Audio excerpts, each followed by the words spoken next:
दोस्तों, आपका स्वागत है। आज हम आपके लिए लेके आए हैं एक बड़ी ही इंटरेस्टिंग कहानी। तो चलिए चलते हैं कहानी की तरफ। पहाड़पुर नाम का एक छोटा सा गांव था, जिसे छोटी छोटी पहाड़ियों ने चारों ओर से घेर रखा था। गांव की आबादी बहुत ही कम थी।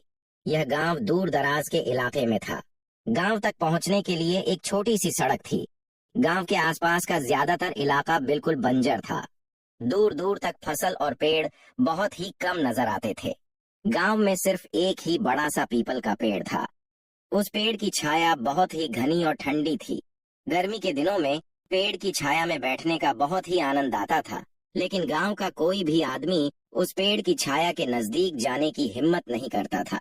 इसकी वजह यह थी कि पीपल का यह पेड़ गांव के एक लालची और कंजूस बनिए के घर की दीवार के साथ उगा हुआ था।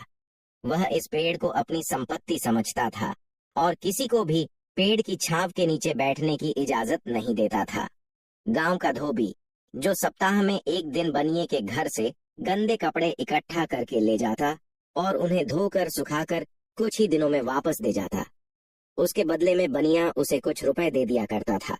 एक दिन धोबी ने बनिए के घर से कपड़े इकट्ठे करके अपने गड्ढे पर लादे और वापस चल पड़ा। यह दोपहर का वक्त था। सूरज सिर पर चमक रहा था। गर्मी से इंसान तो क्या, जानवर भी परेशान नजर आ रहे थे। सभी का बुरा हाल था। धोबी जब बनिए के घर से बाहर निकला तो उसने पीपल के पेड़ की ठंडी और घनी छांव देखी। भयंकर गर्मी के मौसम में वह ठंडी छांव देखकर धोबी का मन मचल उठा। उसने सोचा कि अगर इस पेड़ के नीचे कुछ देर आराम कर लूं तो मजा आ जाएगा।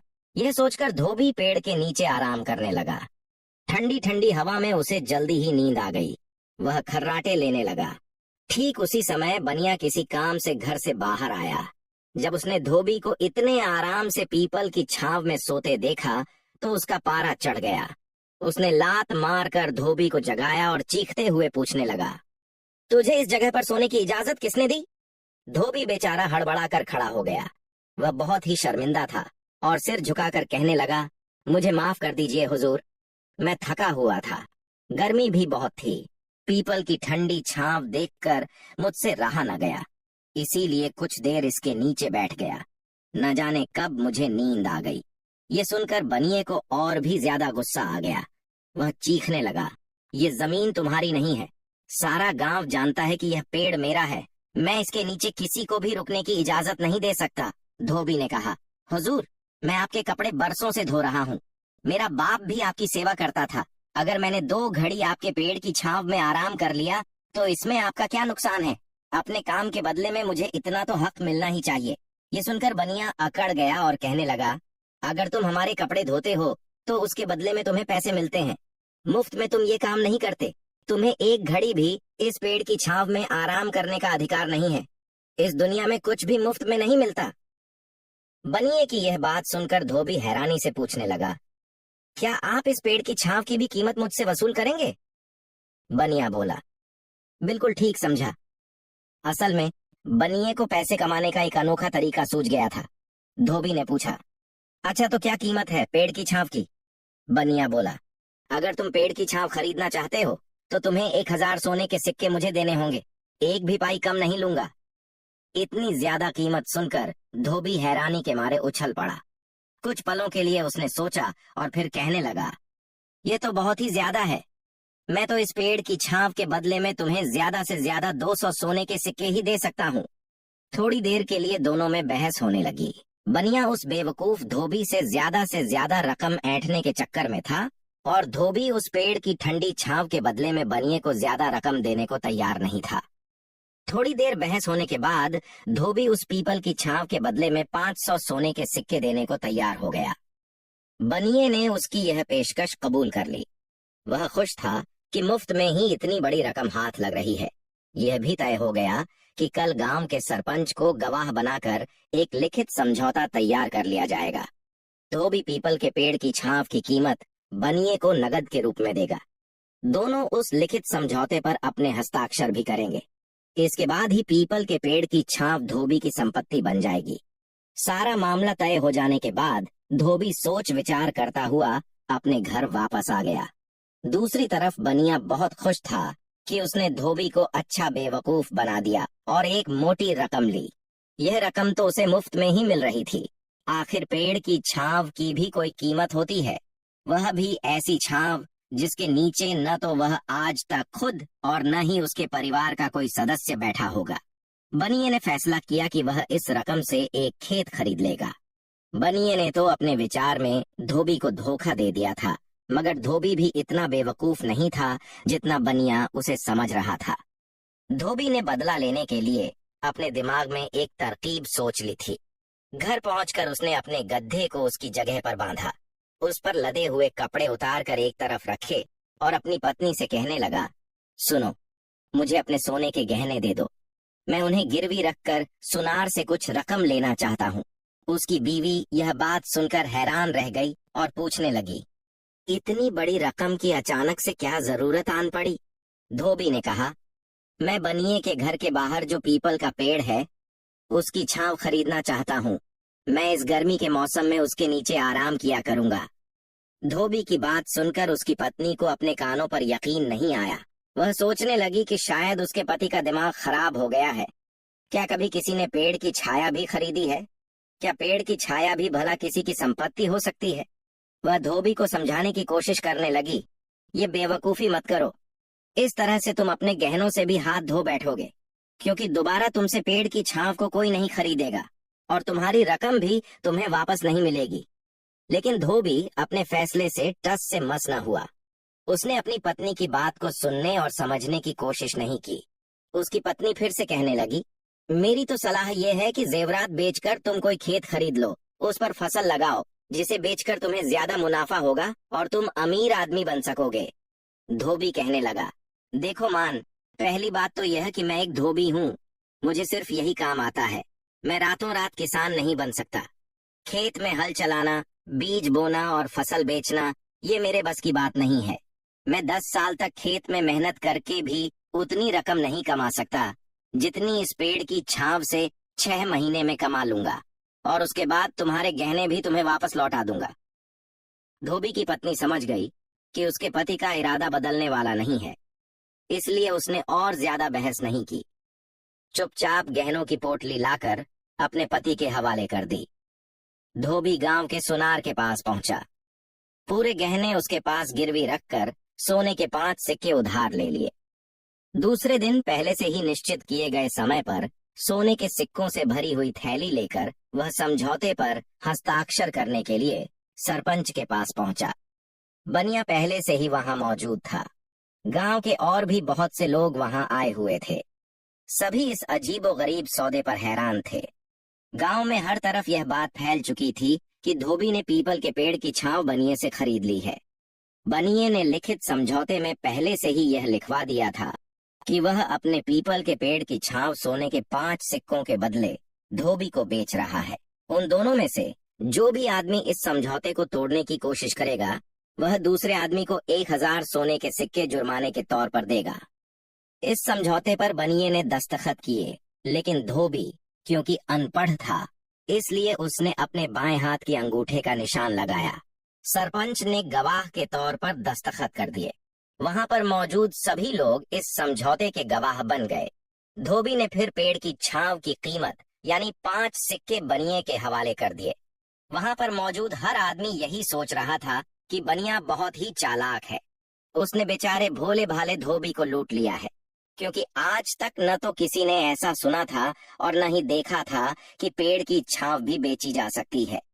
उस दिन के बाद से धोबी की यही दिनचर्या बन गई कि वह दोपहर से लेकर शाम तक उस पेड़ की छांव तले चारपाई बिछाकर सोया रहता। वह अपने गधे की रस्सी भी चारपाई के साथ ही बांध लेता। गधा वक्त बेवक्त गला फाड़कर चिल्लाना शुरू कर देता। कई बार तो ऐसा हुआ कि इधर बनिया आराम करने के लिए लेटा या अपने घर में बीवी बच्चों से कोई जरूरी बात करना शुरू करता कि उधर गधे ने अपना बेसुरा गाना शुरू कर दिया। गधे का यह शोर शराबा बनिए के लिए सिर का दर्द बन चुका था। आसमान में सूरज जैसे जैसे पूरब से पश्चिम की ओर बढ़ता, पेड़ की छांव भी अपनी जगह बदलती। धोबी भी अपनी चारपाई उसके साथ साथ घसीटता रहता, जिसकी वजह से वह बनिए के घर की दीवार के बिल्कुल साथ जाकर बैठ जाता। बनिया अपने घर में कोई भी बात ऊंची आवाज में करने से डरता था कि कहीं दीवार के साथ बैठा हुआ धोबी सुन न ले। इसके अलावा धोबी गांव के दूसरे लोगों और बच्चों को भी अपने पास बुला लेता। सब लोग वहां बैठकर बातें करते, हंसी मजाक करते और बच्चे भी शोर शराबा करने में किसी से पीछे नहीं रहते थे। यह सारी हालत बनिए और उसके परिवार के लिए एक बड़ी परेशानी बन चुकी थी। आखिर एक दिन तंग आकर बनिए ने धोबी से बात करने का फैसला किया।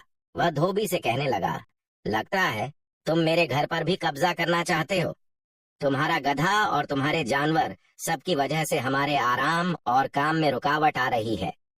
धोबी मुस्कुराया और कहने लगा, हुजूर, ऐसी कोई बात नहीं है। मैं तो सिर्फ छांव के नीचे ही बैठता हूँ। जैसे जैसे सूरज पश्चिम की ओर जाता है, पेड़ की छांव आपके घर की तरफ होने लगती है और आपके घर की दीवार पर जा लगती है। मैं इससे आगे कभी नहीं बढ़ूंगा। बनिया उस वक्त चुप हो गया, मगर अंदर ही अंदर उसका दिल बहुत ही बेचैन था। वह समझ नहीं पा रहा था कि इस मुसीबत से कैसे अपनी जान छुड़ाए। फिर एक दिन उसकी जान छूट ही गई। अचानक ही एक दिन धोबी गायब हो गया। वह कई दिन तक गांव में किसी को नजर नहीं आया। उसकी पत्नी को भी यह नहीं मालूम था कि वह कहाँ गया। जब काफी दिन तक धोबी नजर नहीं आया तो बनिए को बड़ी हैरानी हुई। लोगों के सामने तो वह अपनी खुशी को छुपा लेता, लेकिन अंदर ही अंदर वह सोचता कि चलो इस मुसीबत से पीछा छूटा। मगर जैसे बुरा वक्त आता है, पता नहीं चलता। एक दिन जब बनिया अपनी दुकान से वापस लौटकर दोपहर के समय खाना खाने के लिए अपने घर पर आया तो यह देखकर उसका दिल धक से रह गया कि धोबी फिर से पहले की तरह पेड़ के नीचे चारपाई बिछाकर बैठा था। उसके आसपास काफी लोग मौजूद थे। जब बनिया और ज्यादा नजदीक पहुंचा तो उसने देखा कि धोबी के पास दर्जन भर बकरियां, भेड़ें, 2 कुत्ते और 2 भैंसें भी थीं। उसका गधा तो पहले से ही वहां पर मौजूद था। सभी जानवरों की आवाज मिलकर अजीब ही शोर शराबा कर रही थी। बनिया गुस्से में चिल्लाकर पूछने लगा, तुमने यह क्या तमाशा लगा रखा है धोबी? यह सुनकर धोबी कहने लगा, तमाशा नहीं हुजूर, यह सब मेरे पशु हैं। क्योंकि इन्हें रखने के लिए मेरे घर में जगह नहीं है, इसलिए अब ये इसी पीपल की छांव में रहेंगे। यह बात सुनकर बनिया गुस्से से पागल हो गया। वह तो पहले ही अकेले धोबी से तंग था और अब वह अपने साथ अपने पशुओं को भी ले आया था। वह चीख चीख कर कहने लगा, तुम इन्हें मेरी जमीन पर कैसे रख सकते हो? मैंने सिर्फ पेड़ की छांव बेची है, जमीन नहीं।